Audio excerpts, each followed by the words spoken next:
In many ways, Jackie Roosevelt Robinson was the beginning, but also the end. He was the beginning of change, not only in baseball, but in American society. His breaking of the color barrier also signaled the end of the Negro Leagues. And a lot of people don't know that Jackie Robinson's illustrious professional baseball career began in Kansas City in 1945 with the Kansas City Monarchs. The question that is so commonly posed to me is, was he the best player in the Negro Leagues? And the answer is no. There were other Negro League veterans who were far superior baseball players to Jackie Robinson. And that is not to disparage Jackie Robinson, because he is one of the greatest athletes in American sports history. He was a four-sport star at UCLA. Baseball was his weakest sport, but Jackie Robinson was absolutely the right man to be the first. So he's college educated. He had served in the military. He was disciplined. He would become married to the beautiful Rachel Robinson. He was stable. You see, Jackie had what I like to refer to as the intangible that better prepared him to deal with the immense racial hatred that he would be confronted with, which is part of the reason why he was the chosen one to break Major League Baseball's color barrier.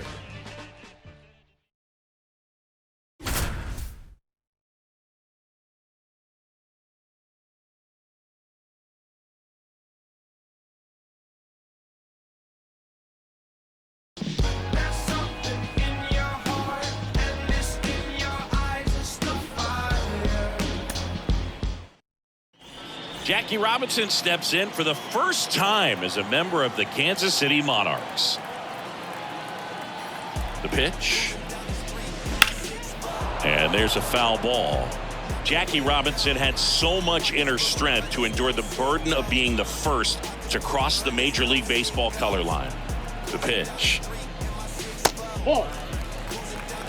Chris, in his memoir, Jackie talked about the role that faith had in making him the man he'd become.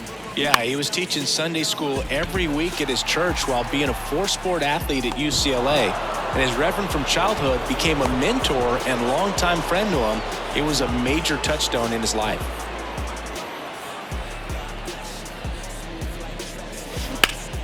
On the ground.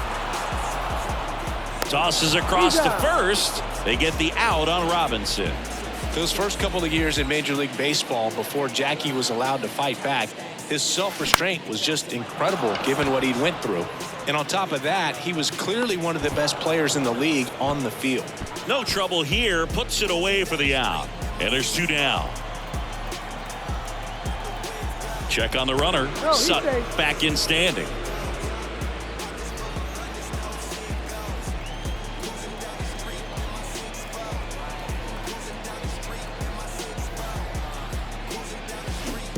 And he swings and misses at the initial offering.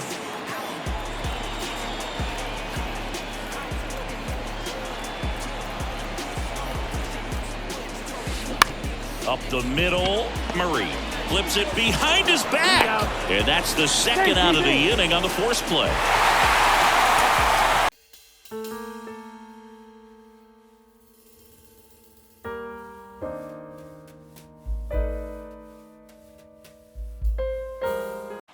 And now the shortstop, Jackie Robinson.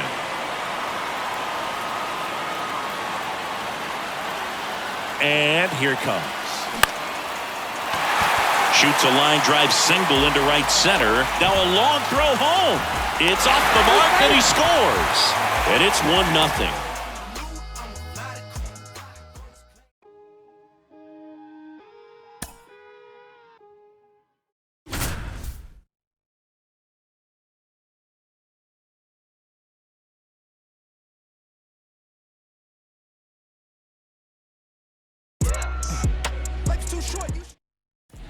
And the batter will be the shortstop, Jackie Robinson.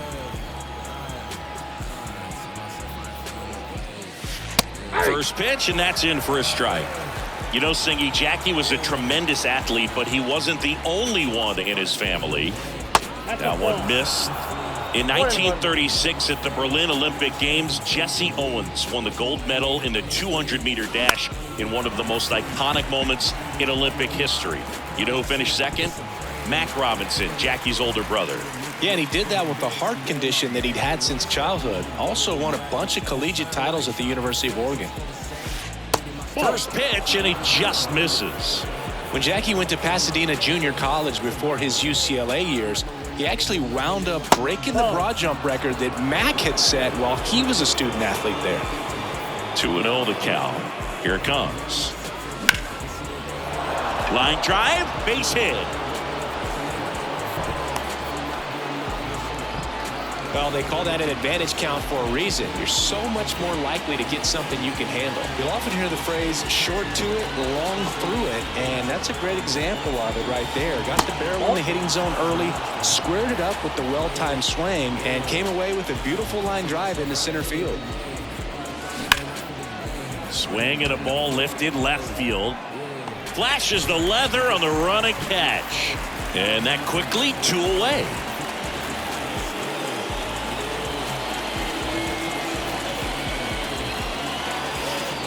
Next pitch downstairs, and it's 1-0.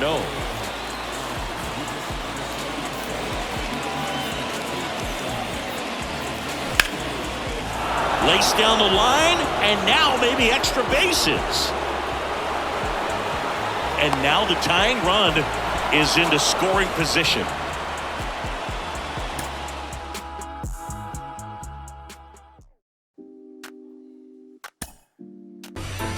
Certainly, in my own opinion, had it not been for World War II, I don't think Jackie Robinson gets invited to try out for the Monarchs. The Monarchs roster had been decimated by World War II. Buck O'Neill serving in the Navy. Hank Thompson, he's serving in the Army. Monarchs Hall of Fame outfielder Willard Brown is serving in the Army. So if the Monarchs have their full roster intact, Jackie Robinson never gets invited to try out. And how would history have been altered?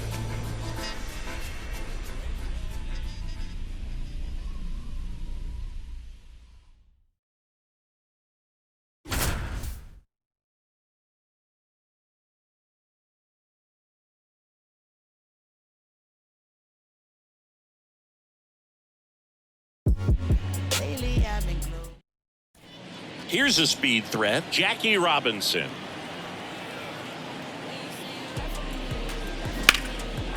Liner, base hit. Takes the turn. He's digging for second. And he starts his afternoon off right with a double. Didn't take long to get a result for that at bat. Got a good pitch to drive, stayed short with his bat path to the ball and caught it out front, and he stayed long in his follow through. That's how you split the gap, and that's pretty much a double every time. And in one hops the wall. In safely with a double, his second of the day.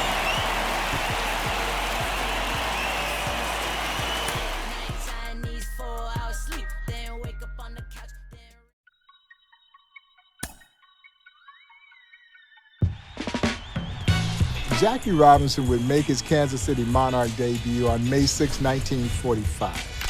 He goes 1 for 4 with a run-scoring double and stole a base in the Monarchs' win over the Chicago American Giants.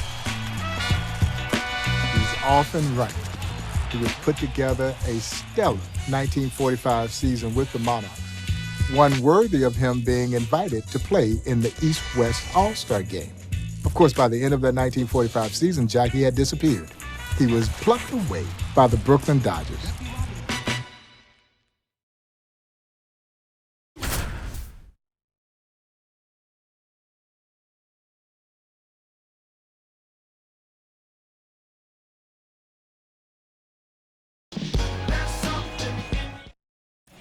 Jackie to the plate. He's been showing some good pop lately. That one's in there, 0-1. Chris, before Jackie played a single game for the Monarchs, he actually had a tryout for the major leagues a few weeks earlier. And a foul ball. He's begging, give me that pitch one more time. A hanging changeup just out in front. Swing and a miss, struck him out.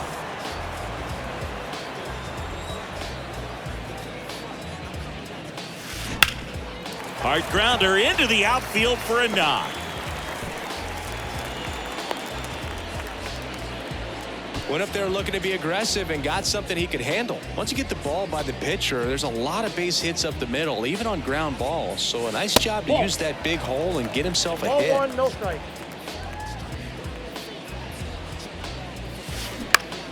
Out to center. McDonald under this one.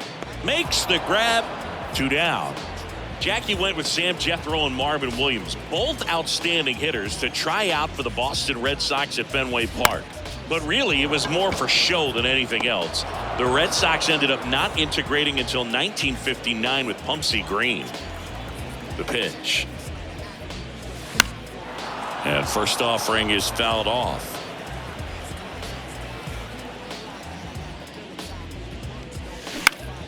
In the air, out towards left center. McDonald flashes the leather on the run and catch. 1 down. Here's the shortstop at the plate, Jackie Robinson. That's a base hit. So a man aboard now with 1 away. Well, that started and ended pretty quickly. No messing around right there. Nice line drive to the pull side right there, but he didn't spin off of it. That's the key. You still have to extend through the baseball in order to hit a line drive like that. On the ground. Oh, he gloves it, and very nicely done for the out.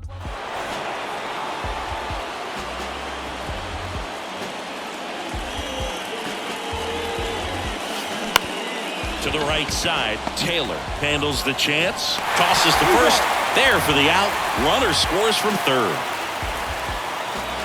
And a pitch. To third. And a quick out, number 1.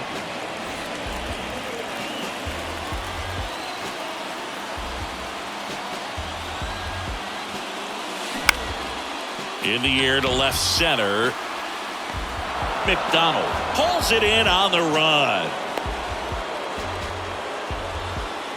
Bottom of the inning. Now it's the shortstop, Jackie Robinson. The pitch. And first offering is fouled off.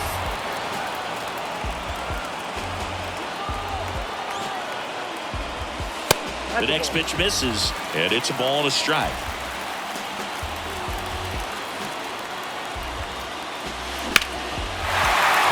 Base hit center field. Sutton rounds third, headed for the plate. In comes the winning run, and they win it in 12. Jackie Robinson digs in now. Misses outside, and it's 1-0. And a breaking ball drops in for a strike. And a pitch. Ground ball up the middle. Taylor, jump throw. They get the out on Robinson.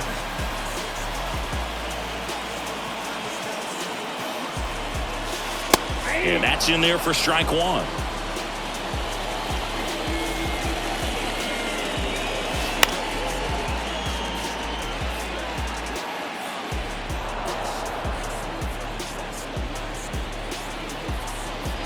The 0-2. There's a swing and a drive. Smith ranging back some more. And that one is out of here.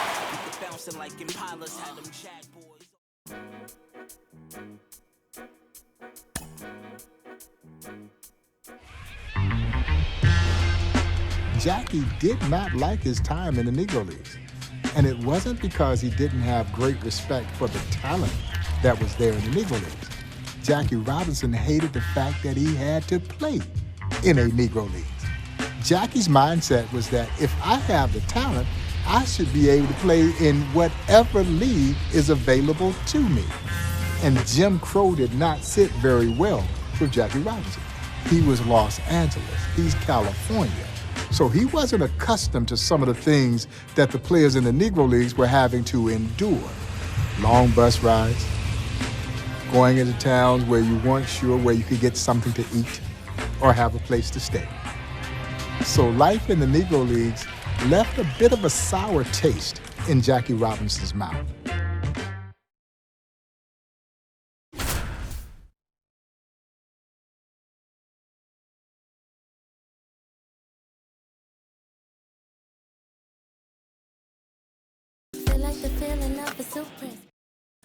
And now the shortstop, Jackie Robinson.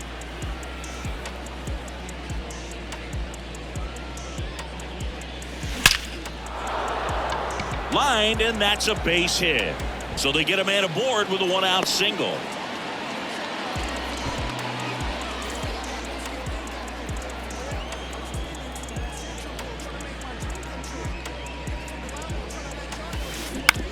Swing and a ground ball out to short. On the run, sends it over to first, and that will end the inning. Clark back to work. Short hop liner, handled it short to first. Just got him. He was burning up the baseline. The pitch. Out to short. Murray picks it up. Fires across the diamond. Now one gone in the ninth. Singing.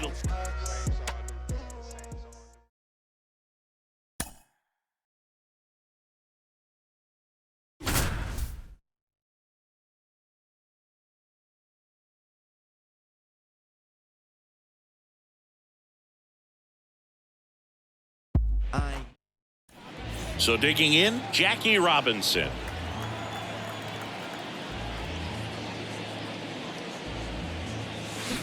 To the left side, but it is well fouled.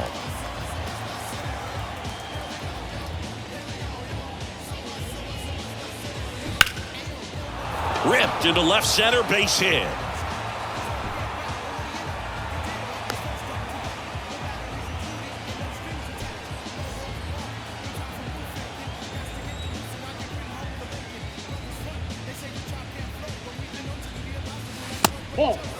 Well, he's so great about hitting the ball the other way. He gets those arms extended. So right there, just trying to straighten him up a little bit so he doesn't have as much outside plate coverage.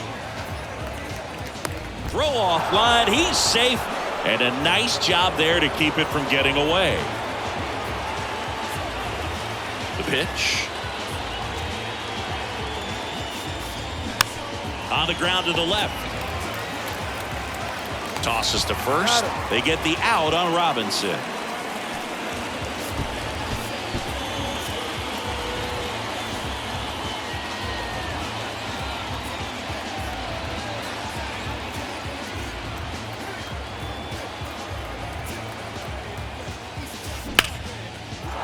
Line drive, base hit. Lead runner touches second, headed for third. The throw in, throw quickly to the infield, and the go-ahead run has to hold up at third with two away.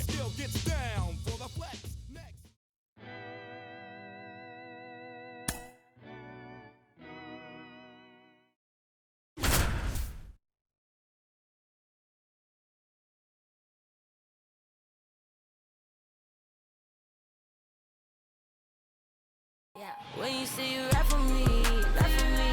When you say you die for me, is it? So up next, Jackie Robinson.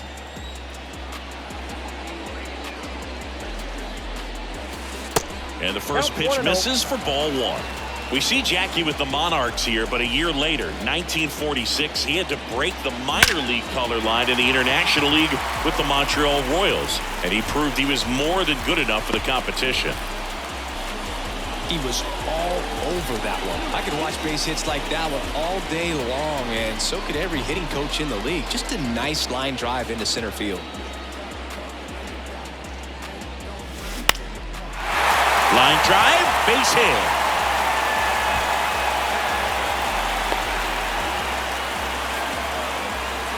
Well, clearly he was ready to hit right there. Just a cookie down the middle. I mean, those are the ones you dream about. The ones in the cage, you're just hoping you get in the ball game. Right down the middle, not a whole lot of velocity, right on top of it. On a line out towards center. That's a base hit. They stop the lead runner at second. Now 2 on with 2 outs.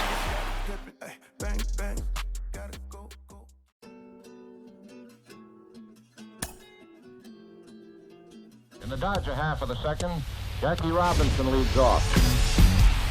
Well, Jackie Robinson was a tremendously gifted athlete. He quickly adopted that style of play that was signature of Negro League baseball. Bold, brash, aggressive. And that's what he took with him over to Major League Baseball.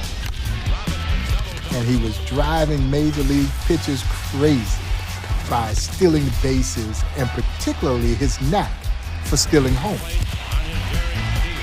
And of course, that was his nod to the Negro Leagues.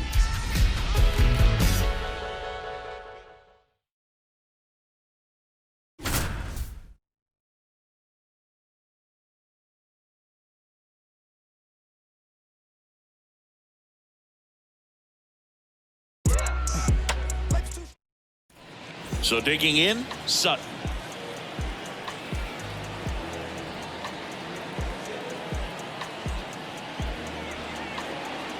And here it comes. Here goes Jackie. 0-1 with him. Throw to second, tag, out at second.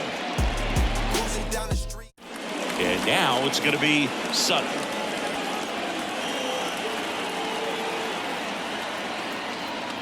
The pitch. Jackie's on the move again. Pitch is low. And Jackie swipes second. What a thrill to see Jackie.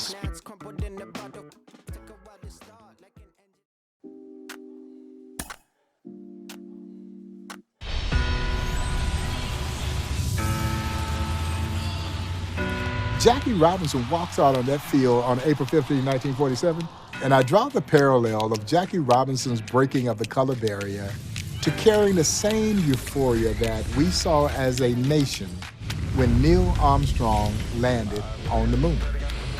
And for black folks, Jackie Robinson's debut with the Brooklyn Dodgers, he became the first man to walk on the moon. 21 million black folks were counting on him and carrying the weight of an entire race, being thrust into a world where no one wanted you to be there. It was just a thing of beauty. It was electrifying, and it was exciting, and it was truly captivating.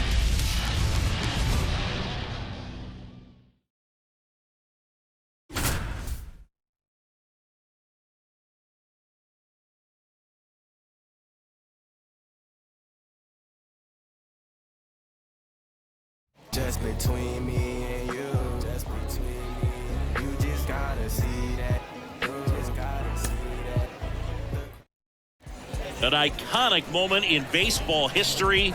Jackie Robinson's first at bat as a Brooklyn Dodger.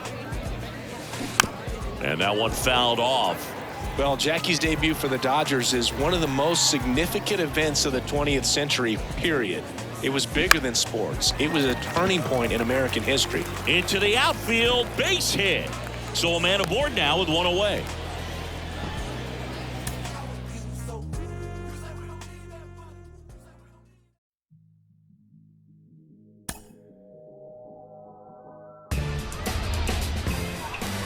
We were counting on Jackie to succeed, because his success was seen as advancement for a race of people who had been belittled for so long.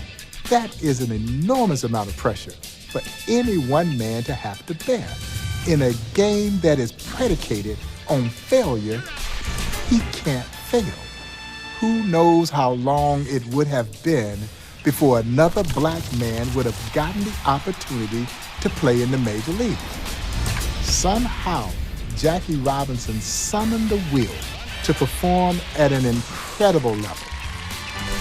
He earned the very first Rookie of the Year award, and he did so carrying the weight of an entire race of people on his shoulders.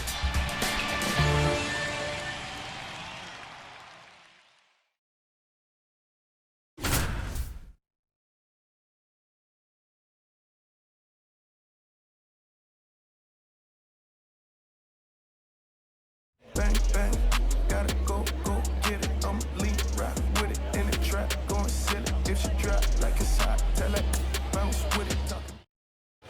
So up next, Jackie Robinson.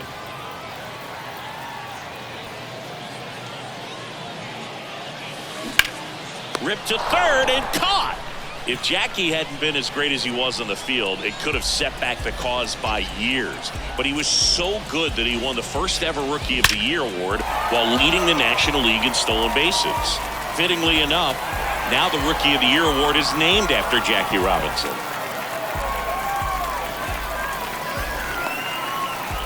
And he makes it into third with a leadoff triple. Jackie's 1947 season is even more impressive because he was playing first base, a position he had basically never played before.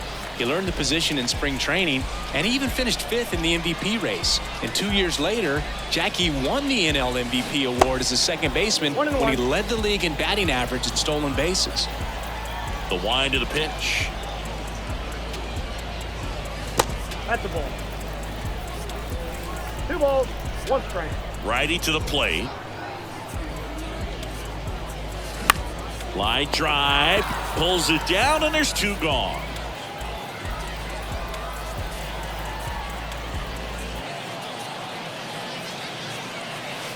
First pitch doesn't find the zone.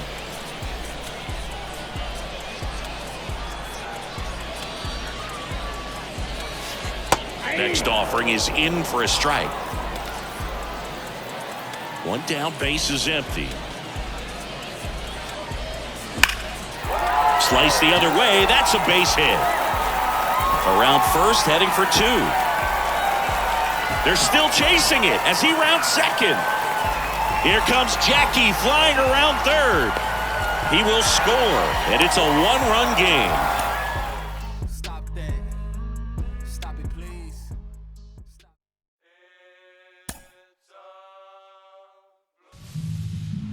Here at the Negro Leagues Baseball Museum, we make the bold assertion that Jackie Robinson's breaking of the color barrier wasn't just a part of the civil rights movement. It was the beginning. This is 1947. This is before Brown versus the Board of Education. This is before Rosa Parks' refusal to move to the back of the bus. As my dear friend, the late great Buck O'Neill would so eloquently say, Dr. Martin Luther King Jr. was merely a sophomore at Morehouse College when Robinson signs his contract to play in the Brooklyn Dodgers organization. President Harry S. Truman would not integrate the armed forces until a year after Jackie. So for all intents and purposes, this is what started the ball of social progress rolling in our country. So for those of you who subscribe to the belief that one person cannot invoke change, you need to look no further than one Jackie Robinson. Fans, opposing players, he talked about all the people who are going to be anti. He said we're going to have some people on our side, but we really are not going to have very many allies. We're going to have to do this thing simply by the box score.